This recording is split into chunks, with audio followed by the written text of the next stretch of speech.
in the game could see the boxing voice. You know, it's funny that at that time he was the bigger fighter, and now going into this fight, you know, he's up now at welterweight where I'm at. So I just blew past his weight division and jumped to 147.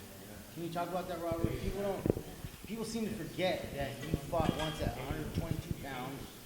You won the title at 26. Now you're fighting at 47. Can you just talk about climbing up all those weight classes and how difficult that is?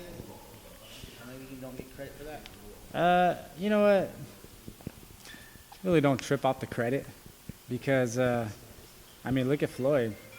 I mean, one of the best fighters in the history of boxing, and now that he's retired, he's starting to get a bit of credit. So, you know, just don't trip. You just keep going. You don't look back, and you know. But I did wreck through a lot of weight classes. You know, started at 22, now I'm at 47, and you know, just moved through pretty fast. So, you know, but you don't worry about that. You know, they want to give you credit, they give you credit. But you know what? The main thing is just being prepared for fights and getting it done. 47 as high as you go? Who knows? Who knows? There's multiple ways to promote a fight, and I think one of the latest things that popped up is, hey, this is Mexican pride against Puerto Rican pride. Mm-hmm. That's not just hype, that's real, right? Oh, that's real.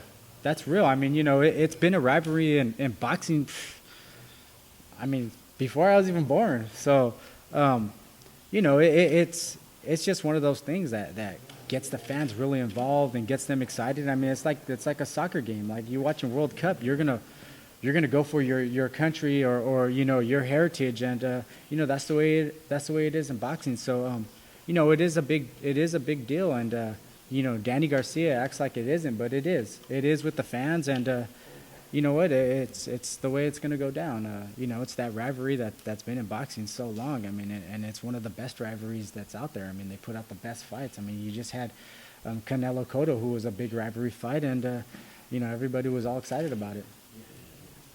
As a spiritual guy, as a role model, does it kind of bother you a little bit how Danny Garcia conducts himself to the public and to the young boxing fans?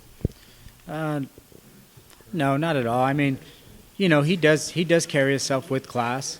You know, he does get a little excited and you know, and does what he does. But you know what, you know, people are going to be people. You know, you can't change everybody, and you can't have everybody do what you want. I mean, you know, I'm not going to be no terrorist and come out and put a gun to you and go, hey, you're going to be this way, and that's it. So, you know, you just got to just let people be who they are, and hopefully they get it in the long run. You talked about him not making it a big deal about the Mexico and Puerto Rico. Do you think maybe he doesn't identify as much with his people as you do with yours? Well, he doesn't talk Spanish, so maybe he doesn't communicate with them very well because he can't he can't speak Spanish. So you know, who knows? You know, he's playing that politically correct card where, you know, he wants to just be for everybody, which hey, you know what? It's the way he wants to roll. No other sight in the game could see the boxing voice.